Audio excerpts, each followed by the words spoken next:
उद्धव ठाकरे आजपासून 4 दिवसांच्या मराठवाडा दौऱ्यावर. दिवाळी येऊन गेली, पण शेतकऱ्यांना मदत कधी मिळणार? न्याय मिळेपर्यंत शेतकऱ्यांसोबत राहणार, ठाकरेंचं आश्वासन.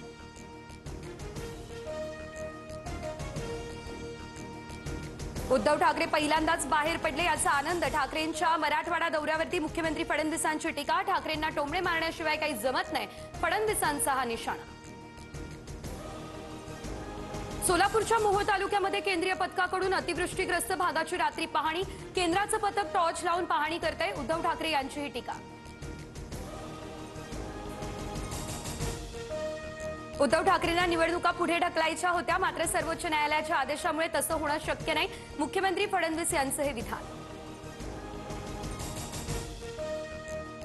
काँग्रेस आगामी निवडणुकीमध्ये स्वतंत्र लढण्याच्या भूमिकेवर ठाम. सूत्रांची माहिती, मनसेसोबत युती नको अशी काँग्रेसची भूमिका. स्थानिक पातळीवर झालेला निर्णय हायकमांडला कळवणार अशी सूत्रांची माहिती. राहुल गांधींची अगदी थोड्या वेळात पत्रकार परिषद होणार. मतचोरीच्या अनुषंगानं काही गौप्यस्फोट करण्याची शक्यता. लवकरच हायड्रोजन बॉम्ब फोडणार अशी केलेली घोषणा.